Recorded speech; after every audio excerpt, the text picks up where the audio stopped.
Chapter 16. I won't, said Mary. They found a great deal to do that morning, and Mary was late in returning to the house, and was also in such a hurry to get back to her work that she quite forgot Colin until the last moment. Tell Colin that I can't come and see him yet, she said to Martha. I'm very busy in the garden. Martha looked rather frightened. Miss Mary, she said, it put him all out of humor when I tell him that. But Mary was not afraid of him as other people were, and she was not a self-sacrificing person. I can't stay, she answered. Dickon's waiting for me, and she ran away. The afternoon was even lovelier and busier than the morning had been. Already nearly all the weeds were cleared out of the garden, and most of the roses and trees had been pruned or dug about. Dickon had brought a spade of his own, and he had taught Mary to use all her tools, so that by the time it was plain that though the lovely wild place was not likely to become a gardener's garden, it would be a wilderness of growing things before the springtime was over. There'll be apple blossoms and cherry blossoms overhead, Dickon said, working away with all his might.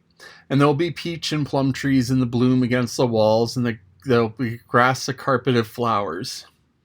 The little fox and the rook were as happy and as busy as they were, and the robin and his mate flew backward and forward like tiny streaks of lightning. Sometimes the rook flapped his black wings and soared away over the tree-tops in the park. Each time he came back and perched near Dickon, and cawed several times as if he were relating his adventures. And Dickon talked to him just as he had talked to the robin. Once, when Dickon was so busy that he did not answer him at first, Soot flew onto his shoulders and gently tweaked his ear with his large beak.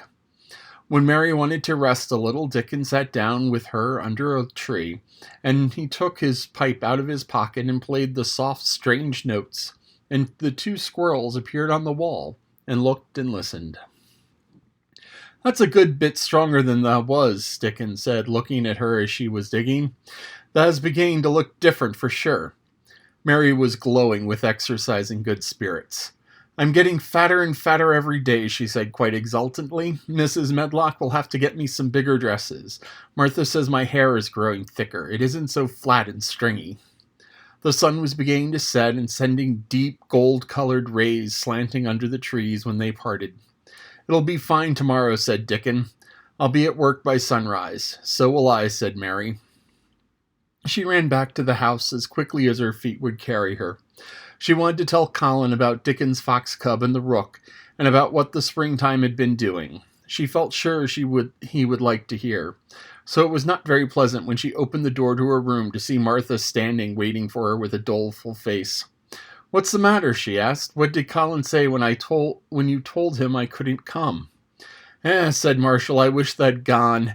He was nigh going into one of his tantrums.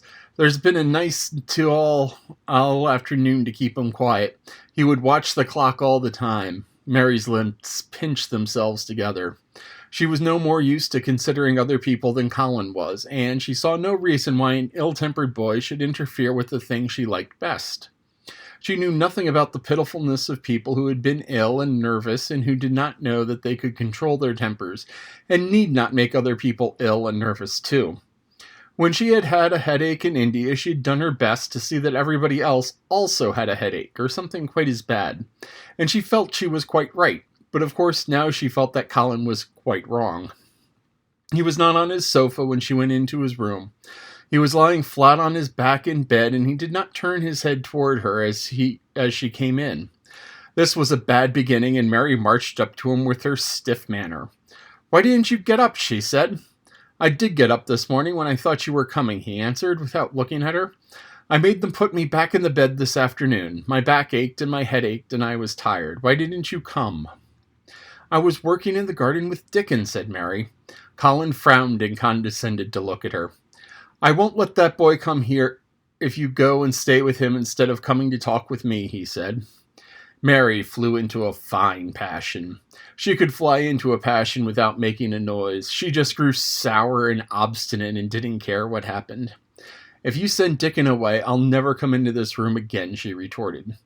You'll have to if I want you to, said Colin. I won't, said Mary. I'll make you, said Colin. They shall drag you in.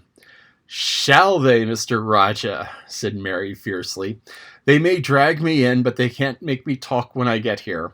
I'll sit and clench my teeth and never tell you one thing. I won't even look at you. I'll stare at the floor." They were a nice, agreeable pair as they glared at each other. If they had been two little street boys, they would have sprung at each other and had a rough and tumble fight.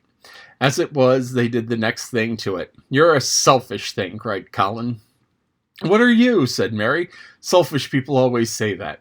Anyone is selfish who doesn't do what they want. You're more selfish than I am. You're the most selfish boy I ever saw." "I am not," snapped Colin. "I'm not as selfish as your fine Dickon is. He keeps you playing in the dirt when he knows I'm all by myself. He's selfish, if you like." Mary's eyes flashed fire. "He's nicer than any other boy that ever lived," she said. He's like an angel." It might sound rather silly to say that, but she did not care. "A nice angel," sneered. Colin sneered ferociously. "He's a common cottage boy off the moor." "He's better than a common Rajah," retorted Mary. "He's 1,000 times better." Because she was the stronger of the two, she was beginning to get the better of him. The truth was that he had never had a fight with anyone like himself in his life, and, upon the whole, it was rather good for him, though neither he nor Mary knew anything about that. He turned his head on his pillow and shut his eyes, and a big tear was squeezed out and ran down his cheek. He was beginning to feel pathetic and sorry for himself, not for anyone else. "I'm not as selfish as you because I'm always ill, and I'm sure there's a lump coming on my back," he said, "and I'm going to die besides." "You're not," contradicted Mary unsympathetically. He opened his eyes quite wide with indignation. He had never heard such a thing said before. He was at once furious and slightly pleased, as if a person could be both at one time. "I'm not," he cried. "I am. You know I am. Everybody says so." "I don't believe it," said Mary sourly. "You just say that to make people sorry. I believe you're proud of it. I don't believe it. If you were a nice boy, it might be true, but you're too nasty."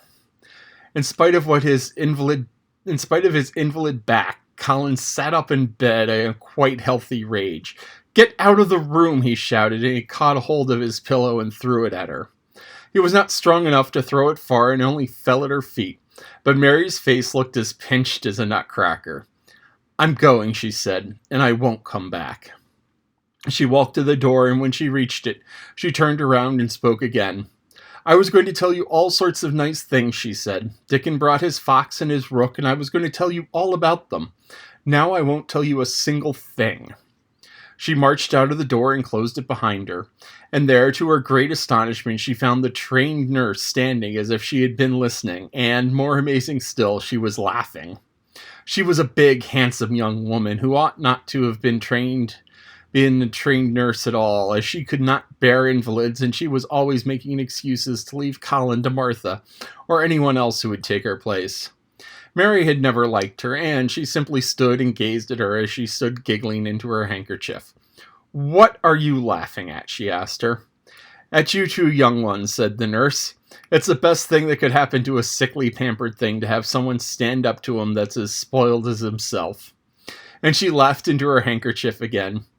If he had had a young vixen of a sister to fight with, it would have been the saving of him. "Is he going to die?" "I don't know, and I don't care," said the nurse. "Hysterics and temper are half of what ails him." "What are hysterics?" asked Mary.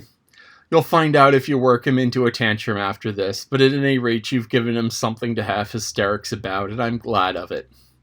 Mary went back to her room, not feeling at all as if she had felt when she had come in from the garden. She was cross and disappointed, and not at all sorry for Colin. She had looked forward to telling him a great many things, and she had meant to try and make up her mind whether it would be safe to trust him with a great secret. She had been beginning to think that it would be, but now she changed her mind entirely. She would never tell him, and he could stay in his room and never get any fresh air and die if he liked. It would serve him right. She felt so sour and unrelenting that for a few minutes she almost forgot about Dickon and the green veil creeping over the world, and the soft wind blowing down from the moor. Martha was waiting for her, and the trouble in her face had been temporarily replaced by interest and curiosity. There was a wooden box on the table, and its cover had been removed and revealed that it was full of neat packages. "Mr. Craven sent it to you," said Martha. "It looks as if it had picture books in it." Mary remembered what she had asked her the day she had gone to his room. Do you want anything? Dolls, toys, books? She opened the package, wondering if he had sent a doll, and also wondering what she should do with it if he had. But he had not sent one. There were several beautiful books, such as Colin had, and 2 of them were about gardens and full of pictures. There were 2 or 3 games, and there was a beautiful little writing case with gold monogram on it and a gold pen and inkstand. Everything was so nice that her pleasure began to crowd out her anger in her mind. She had not expected him to remember her at all, and her hard little heart grew quite warm. I can write better than I can print, she said, and the first thing I shall write with that pen will be a letter to tell him how much I am obliged. If she had been friends with Colin, she would have run to show him her presents at once, and they would have looked at the pictures and read some of the gardening books, and perhaps tried playing the games. And he would have enjoyed himself so much he never once would have thought he was going to die, or have put his hand on his spine to see if there was a lump coming. He had a way of doing that which she could not bear. It gave her an uncomfortable, frightened feeling, because he always looked so frightened himself. He said that if he felt even quite a little lump someday, he should know his hunch had begun to grow.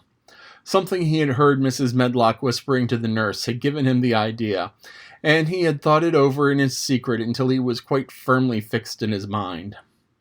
Mrs. Medlock had said his father's back had begun to show its crookedness in that way when he was a child. He had never told anyone but Mary that most of his tantrums, as they called them, grew out of his hysterical hidden fear. Mary had been sorry for him when he had told her. He always began to think about it when he was cross or tired, she said to herself. And he has been cross today. Perhaps he was thinking about it all afternoon. She stood still, looking down at the carpet and thinking. I said I would never go back again, she hesitated, knitting her brows, but perhaps, just perhaps, I will go and see, if he wants me, in the morning. Perhaps he'll try to throw his pillow at me again, but I think I'll go.